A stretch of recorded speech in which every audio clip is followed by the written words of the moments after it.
Bonjour et bienvenue dans la dernière émission Canal et compagnie de la semaine. Alors tout à l'heure on parlera cinéma avec le Festival du cinéma belge de Moustier, mais pour leur place au sport. Alors on reçoit en plateau Yaël Fautou. Bonjour Yaël. Bonjour. Alors Yaël, vous êtes coordinateur sportif à la Ligue francophone de squash. Tout à fait. Et puis comme on parle sport, Sébastien nous a rejoint. Bonjour Sébastien. Bonjour Corinne. Journaliste sportif à Canal Zoom, faut-il le dire. Et joueur de squash surtout. Ah bah oui, moi ça me fait plaisir aujourd'hui. Pour une fois, je vais pas devoir tester ton sport, je vais pouvoir en parler en connaissance de cause, même si à mon avis, j'ai encore beaucoup à apprendre. Alors le squash, c'est quand même un sport qu'on connaît quand même assez bien maintenant, mais c'est peut-être bien qu'on reparle un petit peu des origines du squash. Il y a des histoires vraies, des histoires moins vraies, c'est ça, quelques légendes également sur le squash. Ouais, On n'imagine pas en fait que ça existe depuis si longtemps. En fait, la version récente, c'est un sport qui a été inventé par les anglo-saxons, ça on le sait. Alors légende ou pas, est-ce que ça aurait été inventé en prison par des prisonniers ? Ah, ça c'est une des légendes, ça. C'est ce qu'on m'a dit quand j'étais petit. Est-ce que c'est vrai ? On a des traces, en tout cas on sait que des prisonniers de Fleet Street jouaient au squash en Angleterre. D'accord. Mais depuis, on a enlevé les barreaux aux portes alors. On a enlevé les barreaux, on a changé les dimensions des cellules aussi. Moi j'avais une autre version, je ne sais pas si c'est la version qui est juste, mais que c'était deux joueurs d'un autre sport, ou alors là vous allez à mon avis m'aider, non, le sport qu'on appelait le racket, c'est ça, qui aurait en attendant de jouer tapé contre un mur. Oui, ces histoires, je les ai entendues. C'est toutes des légendes en fait.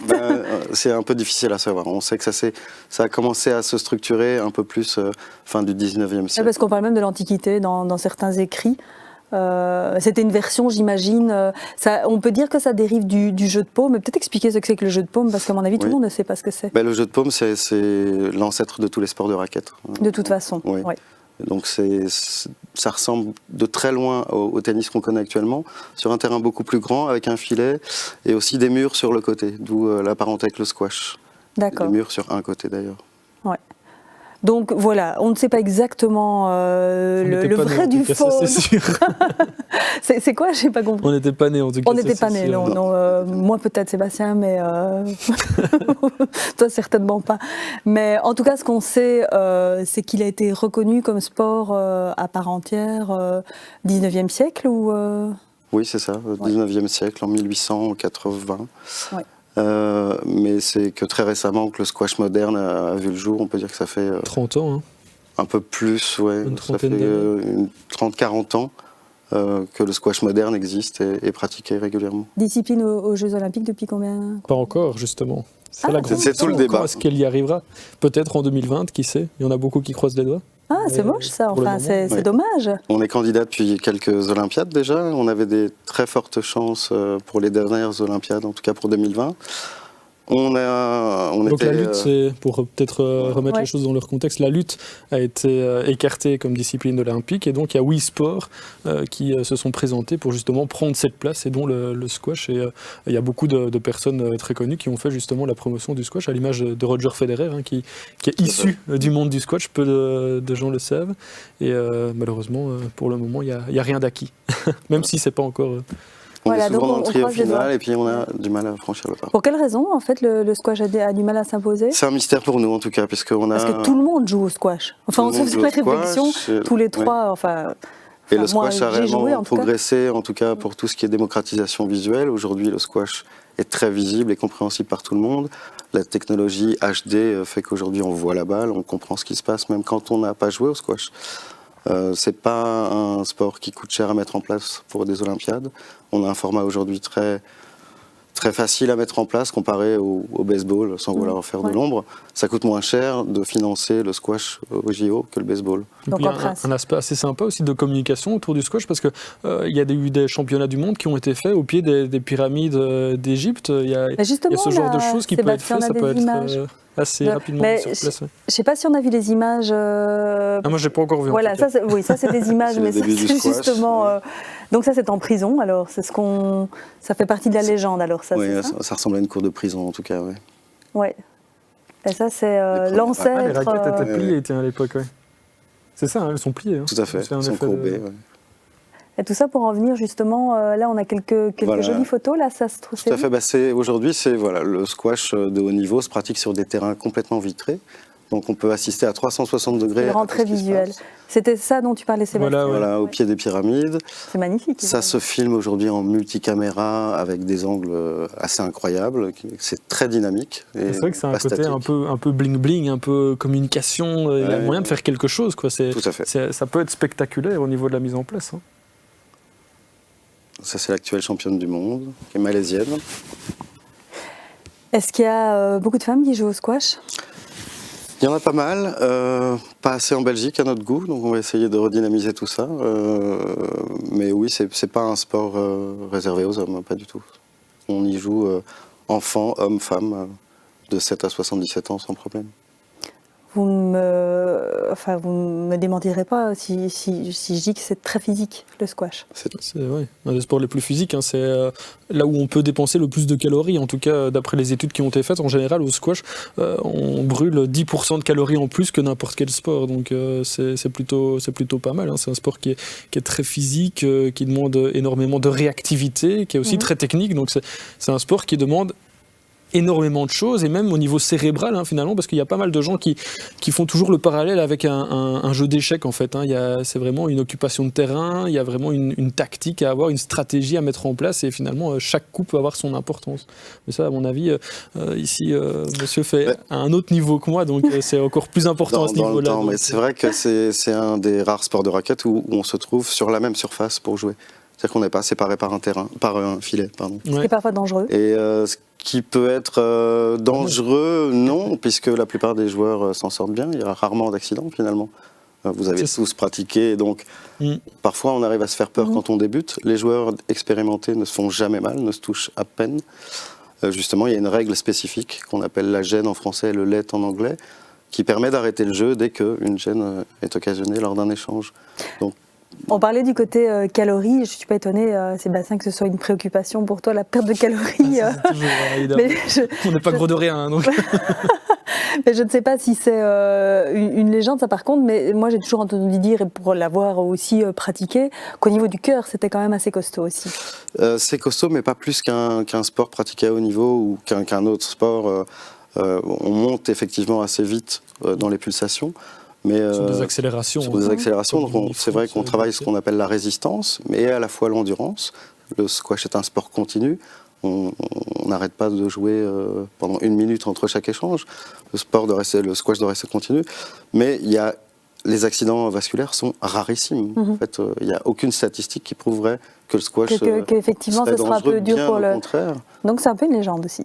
C'est tout à fait une légende. Ouais, donc c'est bien de tordre le cou aux légendes. Les traumatismes les plus fréquents au squash sont des entorses.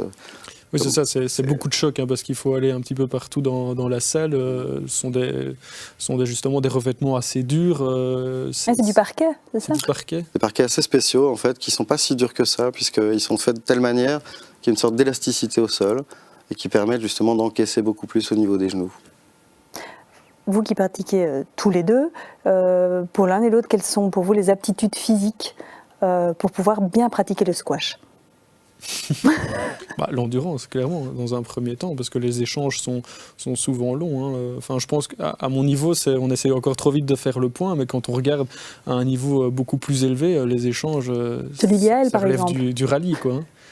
Oui, moi j'allierais vraiment endurance et résistance. Je pense que c'est un sport et c'est là la difficulté, c'est qu'il allie les deux. On peut faire des rallyes, effectivement, mais il faut pouvoir en faire plusieurs de suite. Et donc c'est là qu'on parle d'endurance, c'est pouvoir faire ces rallyes de façon répétée. Et c'est un sport qui allie aussi stratégie, vitesse, précision. Physiquement, oui, au début c'est contraignant. Et une fois qu'on a compris l'effort, en fait, on se fatigue beaucoup moins. Parce que c'est un sport de stratégie, il faut savoir se placer. Une fois qu'on est mieux placé, on se fatigue moins. On se fatigue moins. Comme dans tous les sports, finalement. Ouais. Ça, c'est avec l'expérience qu'on arrive à... Et est-ce qu'il y a des physiques qui conviennent mieux pour le squash que d'autres ? J'ai pas l'impression. Non ? J'ai pas l'impression. Est-ce qu'être grand n'est pas un désavantage sur un terrain où on est justement tous les deux Je sais pas. Hein, J'aurais dit le contraire. Moi. Mais en fait, j'ai l'impression... Alors, il n'y a pas de statistiques par rapport à ça. Moi, je connais pas mal de joueurs de petite taille qui se débrouillent très très bien. Et à l'inverse, des gens de grande taille, s'ils sont assez véloces, il n'y a pas de problème non plus. Donc, je ne dirais pas qu'il y a un avantage à être soit grand, soit plutôt petit. On va continuer à discuter, mais je propose qu'on découvre également les images. Vous en avez des très très belles images qui montrent un petit peu effectivement l'effort qu'on doit consentir quand on pratique ce sport. Et on voit également que c'est un sport qui est pratiqué partout en fait dans le monde. Oui, et là on voit un Égyptien. Pour l'instant, c'est vraiment les Égyptiens qui ont la main mise, hein, je pense. Oui, depuis quelques années, c'est effectivement les Égyptiens qui dominent le sport. Ils sont au moins 4 dans les 10 premiers mondiaux. Ça a été d'abord les Pakistanais pendant des années. Des frères, c'est ça? Des cousins, oui, les frères Khan. Oui, c'était vraiment une dynastie qui a régné en maître pendant plus de quasiment 20 ans. Aujourd'hui, les Égyptiens sont très forts et pas mal de pays émergents, la Malaisie. Voilà, mais c'est vrai que les anglo-saxons sont toujours très forts. Ça faisait même une des forces du squash pour les Jeux Olympiques, c'était que justement les pays émergents étaient vraiment très demandeurs pour le squash et qui trouvaient que justement dans cette optique-là, ça avait sa place sur la scène olympique. Tout à fait. C'est assez drôle finalement, pourquoi les pays émergents et pas spécialement l'Europe ou... C'est difficile à expliquer. C'est difficile à expliquer, ouais. Effectivement, on ne sait pas vraiment.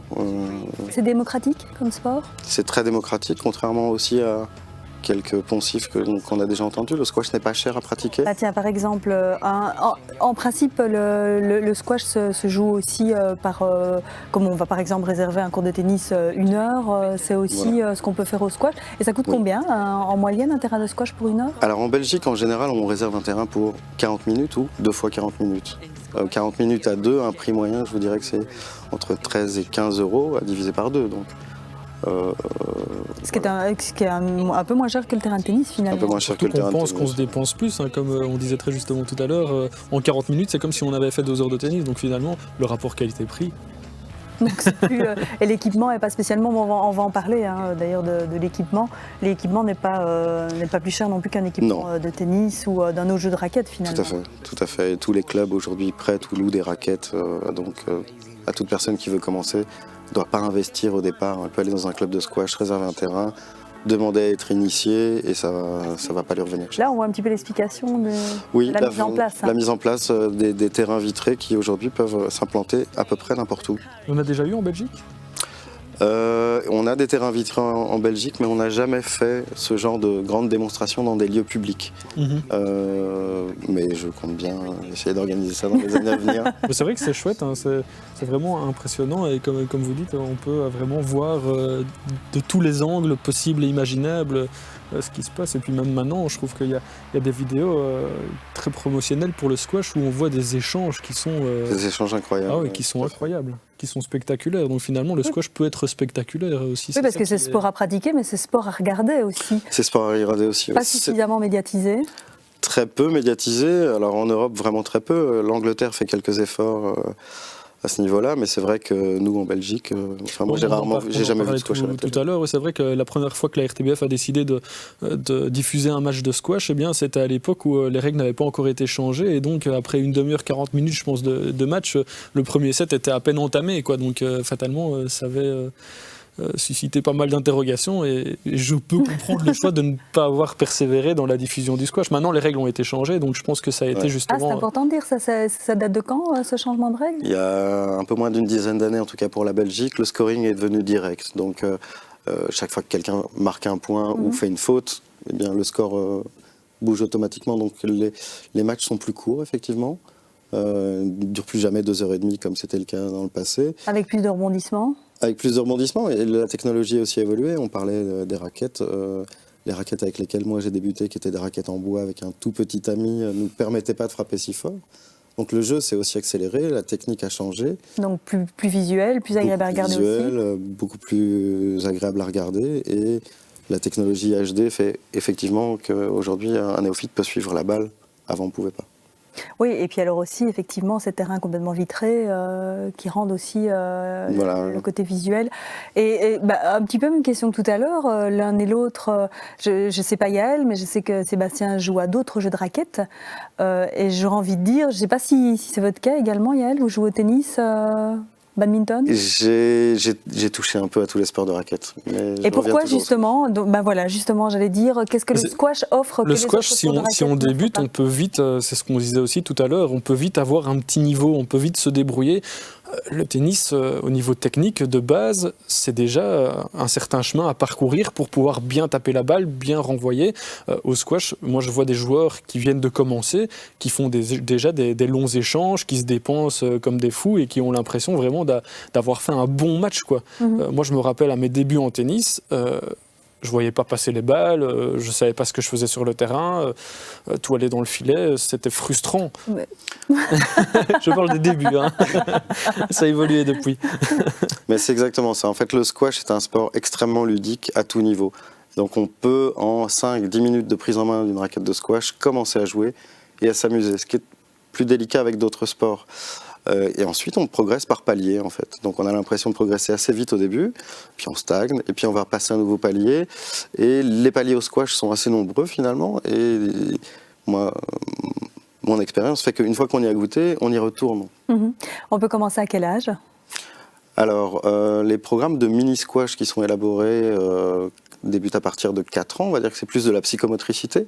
De 4 à 7 ans, on est plus en psychomotricité, mais sur un terrain de squash.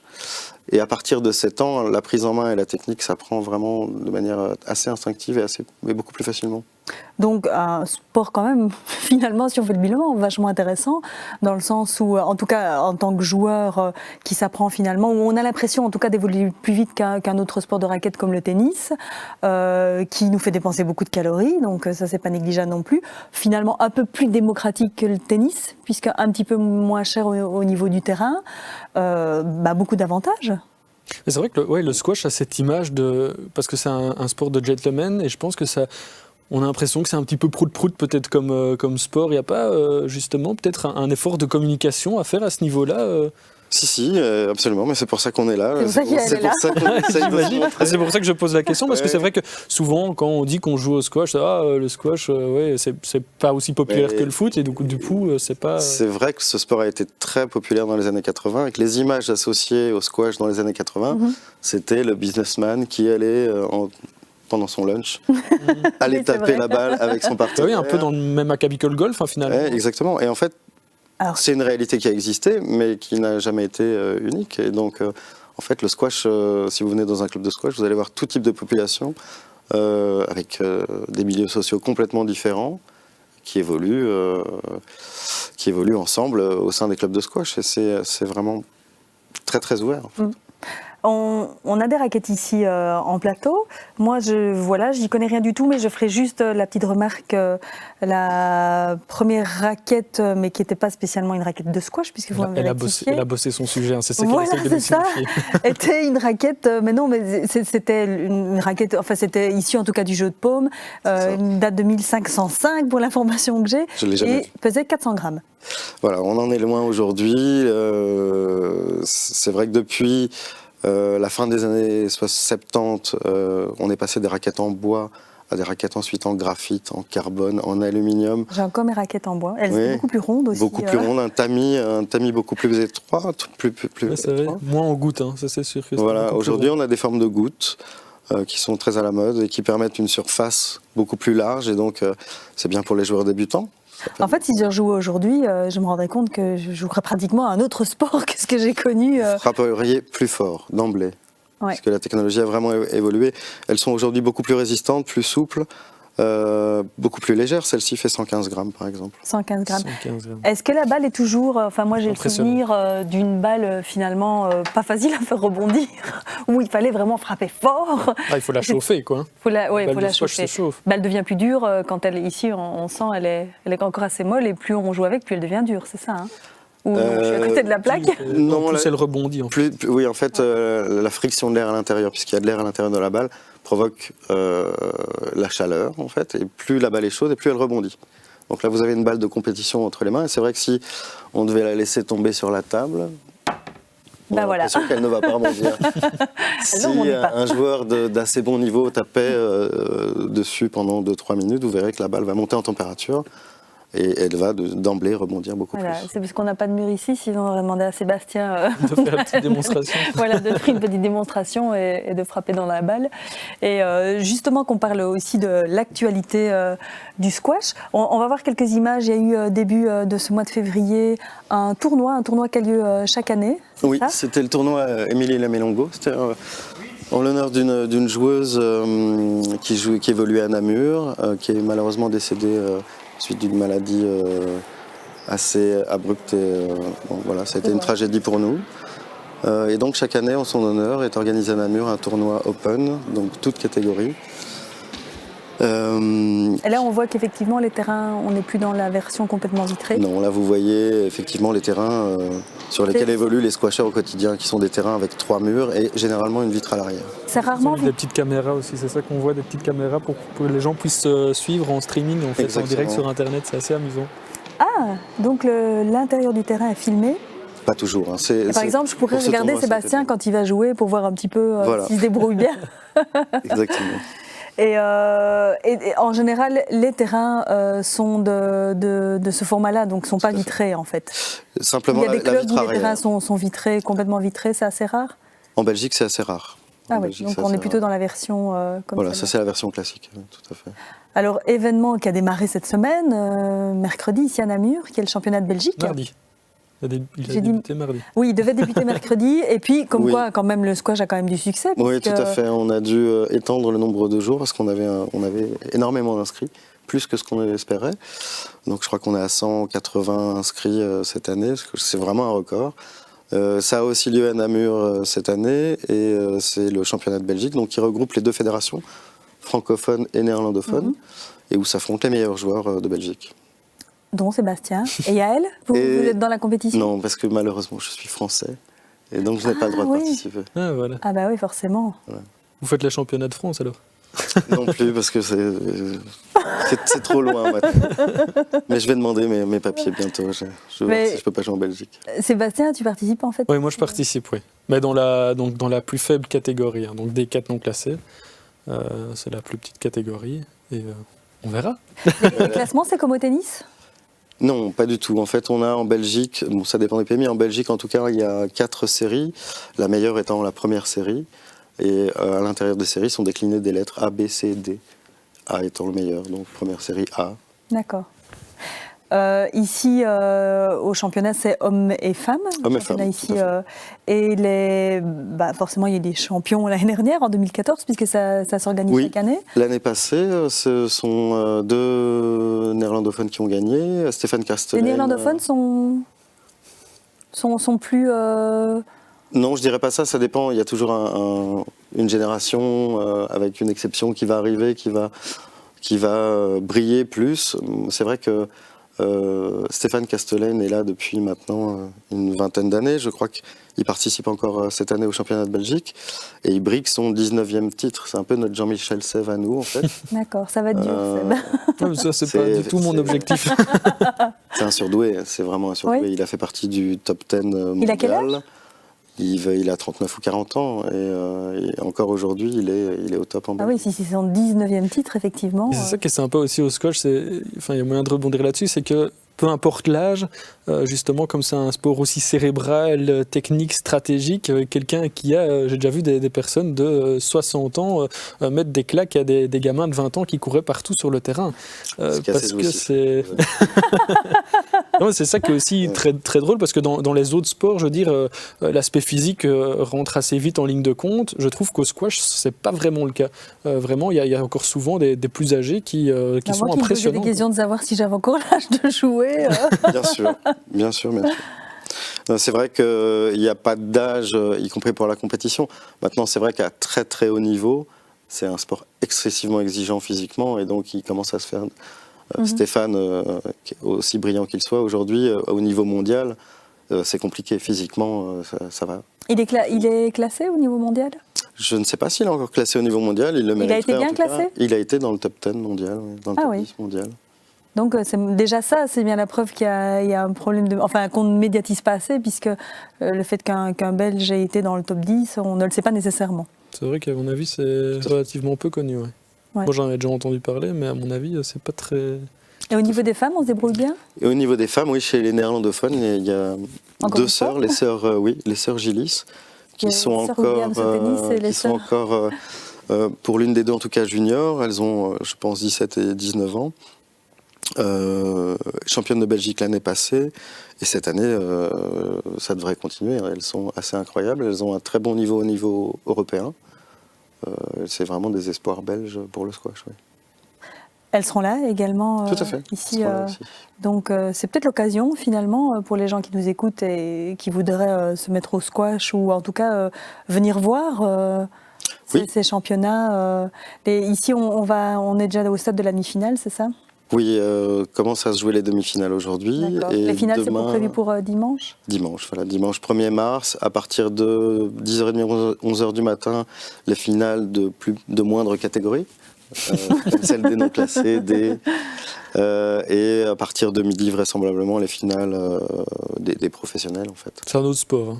Voir un de mes matchs et voir un match de professionnel, c'est pas le même sport. Je dirais que c'est dans beaucoup de sports finalement. Oui, c'est sûr, mais je trouve que ça se voit encore plus. Nous, on regarde souvent, c'est vrai, la division 1 en interclub avec des copains au squash et on ne sait pas de quel sport il s'agit en fait. On n'a pas l'impression de pratiquer le même. Ah oui, à ce point-là. Ouais, c'est impressionnant. Alors, ce qui est chouette aussi, c'est qu'il y a possibilité de faire une initiation. Donc, c'est l'occasion non seulement de venir découvrir ceux qui jouent à un niveau, à un très très bon niveau, puisque ce sera les finales dimanche. Mais après cette finale, il y a une possibilité de s'initier. On va organiser, des initiations pour ceux qui le veulent gratuitement, à partir de 15h30, 16h vraisemblablement, après la remise des prix. Et on en fera une aussi la semaine prochaine, samedi suivant, oui. Voilà, de 14h à 14-17h. Je crois que c'est ce que j'ai lu, 14-17. Oui. Toutes les informations, vous pouvez bien sûr les retrouver sur notre site internet. Donc on va donner le www.squash.be. Ben voilà.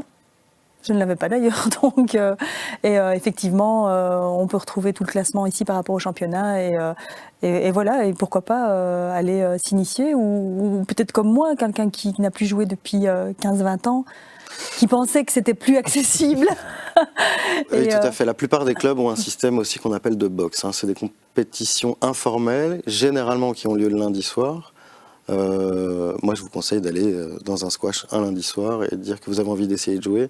Vous trouverez d'emblée un partenaire. Il ne faut pas avoir un partenaire pour aller jouer au squash. Ça, c'est important aussi de savoir.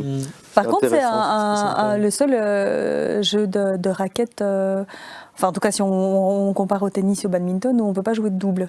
Si, on peut jouer de double. Il y a même des terrains de double. On joue du double. On joue au double. On le déconseille aux débutants. Et c'est très difficile à arbitrer parce que justement, on parlait des gènes tout à l'heure. Il n'y a que des gènes, presque. C'est assez dur. C'est réservé enfin, c'est pas réservé, mais on le conseille vraiment à des joueurs qui ont déjà une bonne expérience. Oui, parce que 4 là sur le terrain, c'est. Ça va très vite. Ça demande beaucoup d'anticipation, beaucoup de précision et beaucoup de prudence. On doit savoir où sont les 3 autres sur le terrain. Donc. Ben voilà, je ne savais même pas que... Et au niveau championnat, ça se joue aussi? Au niveau mondial, il existe un championnat. En Belgique, non. En Belgique, on pratique ça pour le fun. On l'introduit, nous, dans nos championnats, mais ça ne compte pas pour le classement. D'accord. Je ne sais pas ce qu'on peut souhaiter, Sébastien. D'aller le plus loin possible, on verra. De battre Stéphane. Il y a peut-être encore un peu de travail. Je pense que même dans 10 ans, ça n'ira pas. Par contre, je t'invite à nous donner ton résultat la semaine prochaine. Ça dépend. S'il est mauvais, je le garderai pour moi. D'autant plus qu'on parlera d'un autre jeu de raquette. Je ne sais pas si Yael connaît le paddle. Si, c'est un sport qui vraiment a un bel essor. On en entend beaucoup parler. Aussi populaire que le squash à l'heure actuelle, mais qui cherche à se développer. Moi, je dirais... En Amérique du Sud, en tout cas, et dans le sud de l'Europe, ça démarre vraiment très très fort. On leur souhaite un bel avenir. En tout cas, c'est vrai que c'est un nouveau sport. Vraiment un mix de tennis et de squash, finalement. Oui, c'est assez étrange. J'ai eu l'occasion de le pratiquer une fois. C'est amusant. Voilà, Sébastien va s'y essayer la semaine prochaine. Ouais. On aura peut-être des nouvelles du paddle la semaine suivante et surtout de ton résultat. Moi, j'y tiens beaucoup, Sébastien, à voir ton résultat. Donc, on rappelle l'adresse mail, peut-être, Yael. C'est www.squash.be. Voilà, et là-dessus, on a toutes les informations. Voilà, sur le site internet, vous avez toutes les informations, les clubs qui existent en en Belgique francophone et même dans le reste de la Belgique. Et on rappelle que pour les Namurois et les environs, c'est l'occasion ce week-end d'aller, ça se passe au Squash Bowling Club de Namur. Voilà, ok. Donc allez voir et allez s'essayer, pourquoi pas. Un grand merci à tous les deux. Merci à vous. Et bonne chance, Sébastien. À bientôt. Nous, on se retrouve après Strada, qu'on va écouter tout de suite. Donc, Vincent Rouard, qui est escorté de ses excellents musiciens. Et puis, on parlera donc du Festival du cinéma belge de Moustier avec Benoît Demazy et Bernard Belfroy. À tout de suite.